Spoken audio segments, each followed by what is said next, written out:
ಸಂಕಷ್ಟದ ಸಂಕೇತ.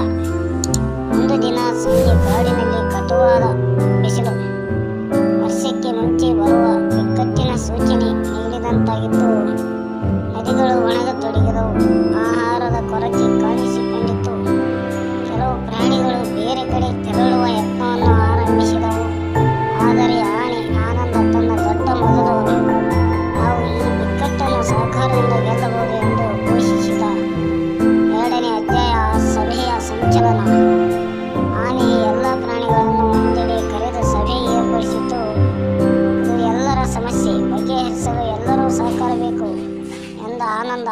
ಸಿಂಹ ಸೂರ್ಯ ಕೂಡ ಉತ್ಸಾಹದಿಂದ ಮುಂದಾಗಿ ನಾನು ನನ್ನ ಪ್ರದೇಶವನ್ನು ನೀರಿಗಾಗಿ ಮುಕ್ತಗೊಳಿಸುತ್ತೇನೆ ಎಂದ. ಹಕ್ಕಿ ಹರ್ಷಿತ ಕೂಡ ಉಡುಪಿಯ ನದಿಯಿಂದ ನೀರಿನ ಮೂಲ ಹುಡುಕಲು ಸಿದ್ಧವಾಯಿತು. 3ನೇ ಅಧ್ಯಾಯ ಸಹಕಾರದ ಸುಗಮ.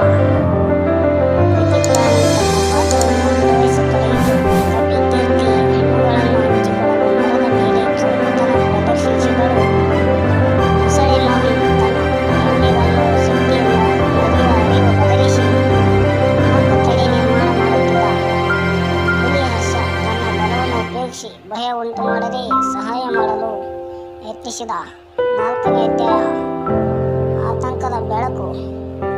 ಒಂದು ದಿನ ಹಕ್ಕಿ ಹರ್ಷಿತ ತನ್ನ ಹಾರಾಟದ ವೇಳೆ ಒಂದು ದೊಡ್ಡ ಲಾರಿಯನ್ನು ಕಾಡಿನ ಅಂಚಿನಲ್ಲಿ ಕಂಡಳು. ಆದರೆ ಅದರಲ್ಲಿ ಆನೆಯ ದಂತಗಳು ತುಂಬಿದ್ದವು. ಆಕೆ ತನ್ನ ತಕ್ಷಣವೇ ಹಿಂದಿರುಗಿ ಸುದ್ದಿ ನೀಡಿದಳು. ಮಾನವರು ಮರ ಕಳೆಯುತ್ತಿದ್ದಾರಂತೆ. ನಮ್ಮ ತಂಗಾಳಿ ಹಾಳಾಗುತ್ತದೆ. ಎಲ್ಲ ಪ್ರಾಣಿಗಳು ಆತಂಕದಲ್ಲಿದ್ದವು. 5ನೇ ಅಧ್ಯಾಯ ಪ್ರತ್ಯುತ್ತರದ ಪಥ. ಸಿಂಹ ಸೂರ್ಯ ಪ್ರಬಲವಾಗಿಯೂ ಸಮಗ್ರವಲ್ಲದ ರೀತಿಯಲ್ಲಿ ನಾವು ಹೋರಾಡಬೇಕು ಎಂದ. ಆದರೆ ಆನೆ ಆನಂದ ಶಾಂತಿಯುತ ಮಾರ್ಗವನ್ನು ತಿಳಿಸಿದ.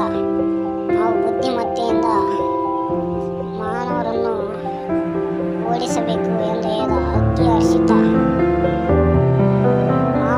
ಮಾನವ ಹಳ್ಳಿಯ ಗ್ರಾಮಸ್ಥರ ಬಳಿ ಹಾರುತ್ತಾ ಹೋಗಿ ಒಂದು ಪತ್ರವನ್ನು ಬಾಯಲ್ಲಿ ಹಿಡಿದು ಬಿಟ್ಟಳು.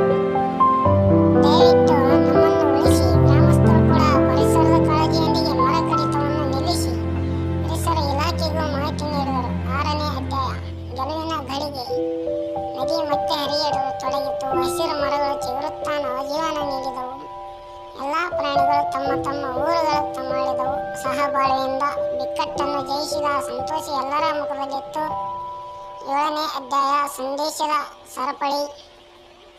ಪ್ರತಿ ವರ್ಷ ಕಾಡಿನ ಎಲ್ಲ ಪ್ರಾಣಿಗಳು ಸಹಬಾಳ್ವೆ ಹಬ್ಬ ಆಚರಿಸುತ್ತಿದ್ದವು.